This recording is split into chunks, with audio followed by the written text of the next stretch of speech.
Hello বন্ধুরা, তোমরা কি করছো? আমি তো রান্নাঘরে চলে এসেছি রান্না করতে।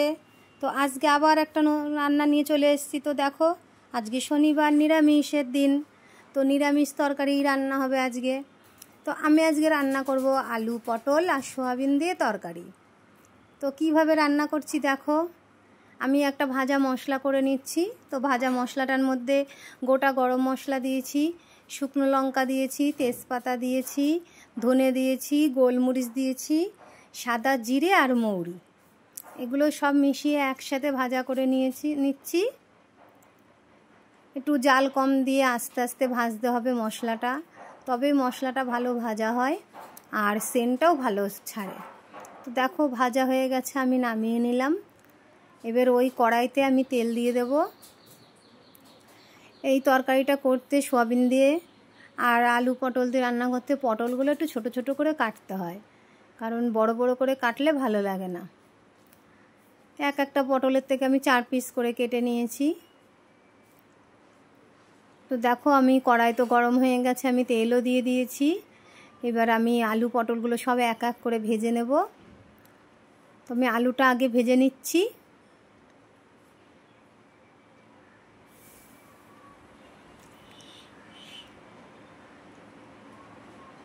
দেখো আলুগুলো সব দিয়ে দিলাম, আলুটা আগে ভেজে নেব।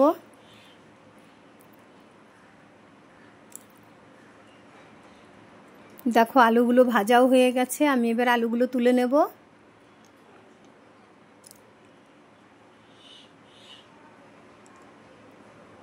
আমি আলুগুলো আস্তে আস্তে জাল দিয়ে বেশ সুন্দর করে ভেজে নিয়েছি। আলুগুলো এখানেই অর্ধেক সেদ্ধ হয়ে গেছে। এবার এই তেলের মধ্যেই আমি পটলগুলোকে ভেজে নেব। এই দেখো পটলগুলো সব ছোট ছোট করে কেটে নিয়েছি।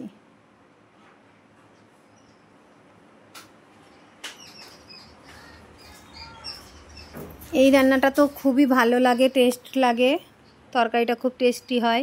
যারা যারা এইভাবে রান্না করো তারা তো জানোই, আর যারা যারা এইভাবে রান্না করো না তারা একবার এইভাবে রান্না করে খেয়ে দেখো।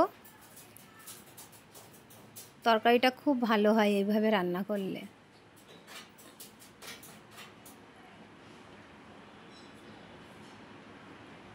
পটলটাও দেখো প্রায় ভাজা হয়ে গেছে, আর অল্প একটু হলে তারপরে নামাবো। তো আমি তো এতক্ষণ সামান্য একটুখানি লবণ দিয়েই ভেজে নিচ্ছিলাম। তো এইবার একটুখানি হলুদ দিয়ে দিলাম কালারের জন্যে। অল্প একটু হলুদ দিলাম, দিয়ে আর একটুখানি ভেজে তারপরে নামিয়ে দেবো। প্রথমেই হলুদ দিলে কি হয়, হলুদটা পুড়ে যায়, পটল ভাজা তেলটা কালো হয়ে যায়। সেই জন্য প্রথমে দিই না, নামানোর একটু আগে হলুদটা দিলাম, এতে কালারটাও ভালো হবে, তেলটাও পুড়বে না। তো যাই হোক দেখো পটলটাও ভাজা হয়ে গেছে, আমি পটলটাও তুলে নিচ্ছি। আমি সব একসাথেই রাখছি, এগুলো সব পরে একসাথেই আবার দিয়ে দেব। ওই তেলে এবার আমি সোয়াবিন কটা ভেজে নেব। আমি সোয়াবিনগুলো সেদ্ধ করে জল ঝরিয়ে রেখেছি। এই দেখো এগুলোকেও ভেজে নেব আমি।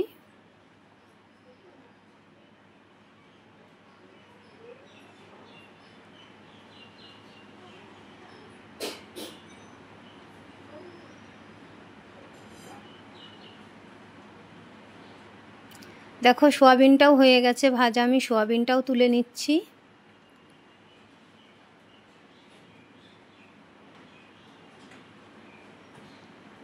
এবার আমি ওই কড়াইতে আবার তেল দিয়ে দেব।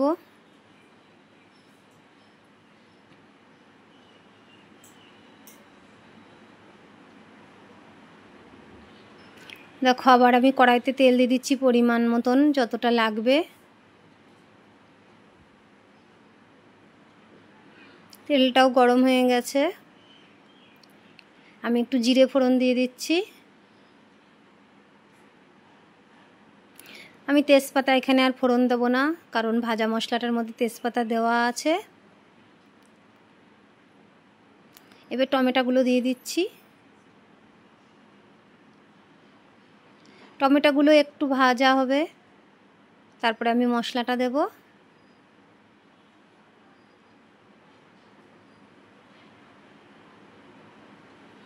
দেখো টমেটোটা হয়ে গেছে, এবার আমি মশলাটা দিয়ে দেবো। তো এই দেখো আমি জিরে, আদা আর লঙ্কা বেটে নিয়েছি।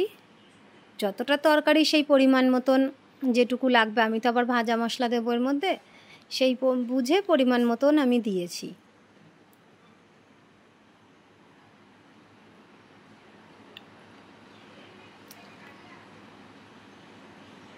তো এবার আমি ভালো করে কষিয়ে নিচ্ছি মশলাটা।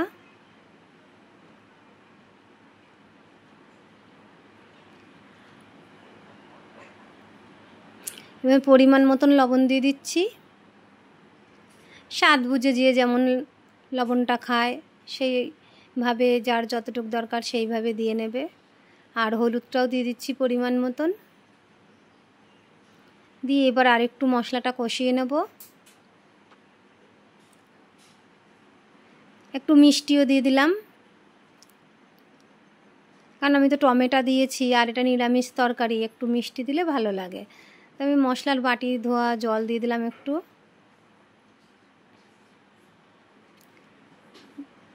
জলটা দিয়ে একটুখানি কষিয়ে নিচ্ছি। নিয়ে দেখো একটুখানি কষিয়ে নিলাম। এইবার যে সয়াবিন, আলু, পটলগুলো ভেজে রেখেছি সেগুলো সব ঢেলে দিচ্ছি কড়াইতে। মশলার সাথে এবার ভালো করে কষিয়ে নেব।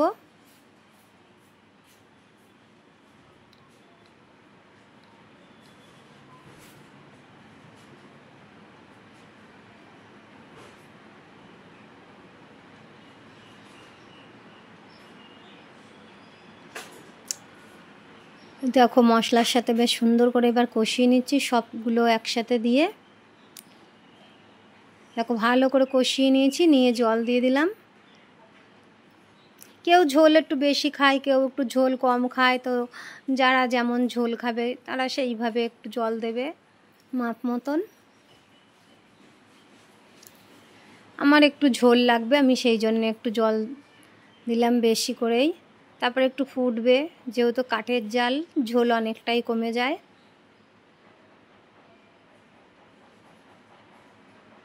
এই দেখো এই ফাঁকে তরকারিটা ফুটতে ফুটতে আমি মশলাটা বেটে নেব। তো দেখো এদিকে তরকারিটাও তো হয়ে এসছে,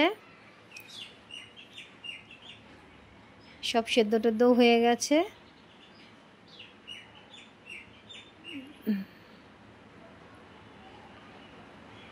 এবার আমি মশলাটা দিয়ে দিচ্ছি, যে মশলাগুলো ভেজে নিলাম শুকনো কড়াইতে, সেই মশলাটা আমি একটু জল দিয়েই বেটে নিয়েছি, কারণ শুকনো বাটলে না অতটা মিহি হয় না, তাই জল দিয়েই বেটে নিয়েছি। জল দিয়ে বেটে নিলে ভালো মিহি হয়। শিলে বেটে নিয়েছি আমি। তো দেখো তরকারিটা হয়ে গেছে, নামাবো। তো তার আগ দিয়ে আমি একটু ঘি দিয়ে দিচ্ছি। আর ভাজা মশলাটার মধ্যে তো গরম মশলা টশলা সবই দেওয়া ছিল, আমার আলাদা করে আর কিছুই দিতে হবে না।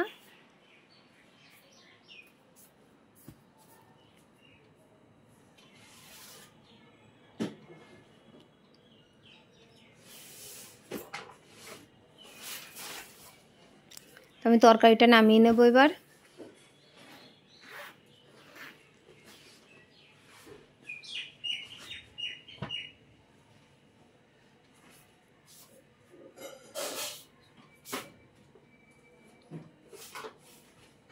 এবার দেখো তরকারিটা নামিয়ে নিয়েছি। ওই কড়াইতেই আমি আবার কড়াই ধুয়ে বসিয়ে দিয়েছি, গরমও হয়ে গেছে, তেল দিয়ে দিয়েছি। আমি এবার একটু ওলের তরকারি করে নেব।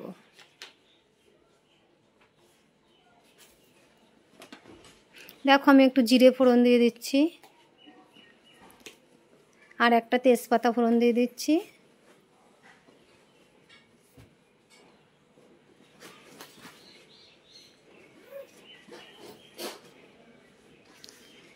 দেখো এবার ওলগুলো আমি একটুখানি হলুদ দিয়ে সেদ্ধ করে রেখেছিলাম।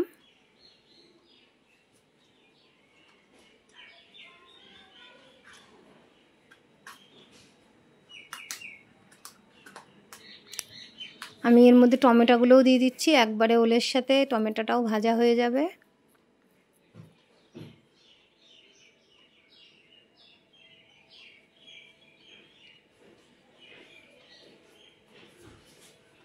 দেখো হয়ে গেছে ওলটা ভাজা। এবার দেখো আমি মশলা দিয়ে দেবো।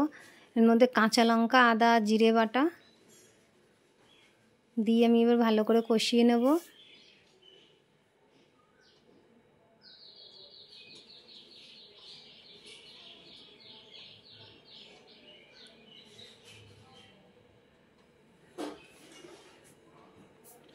আমি হলুদ দিয়ে দিচ্ছি পরিমাণ মতন, স্বাদ মতন লবণ দিয়ে দিচ্ছি,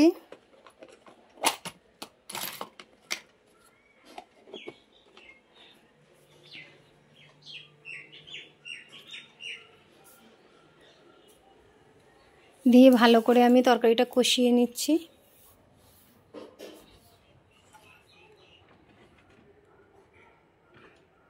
আমি একটু চিনিও দিয়ে দিচ্ছি, যেহেতু নিরামিষ একটু চিনি দিলে পরে ভালো লাগে।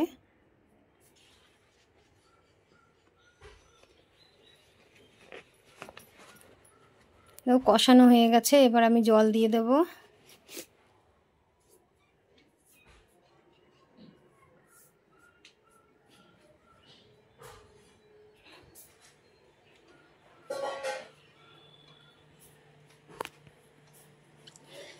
তরকারিটা নামানোর আগে আমি একটু ভাজা মশলা দেব, জিরে আর ধনে আমি ভেজে গুঁড়ো করে রেখেছি শুকনো।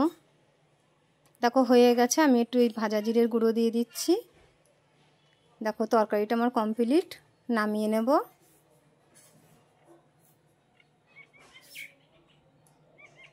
আমি একটু ভালো করে নাড়াচাড়া দিয়ে এবার নামিয়ে নেব তরকারিটা।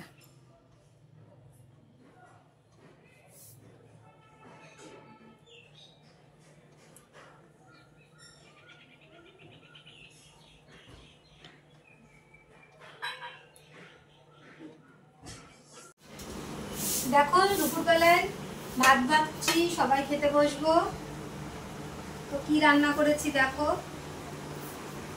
এই দেখো সেই সোয়াবিনটা তো করলাম, তোমাদের দেখালাম, আলু পটল সোয়াবিন।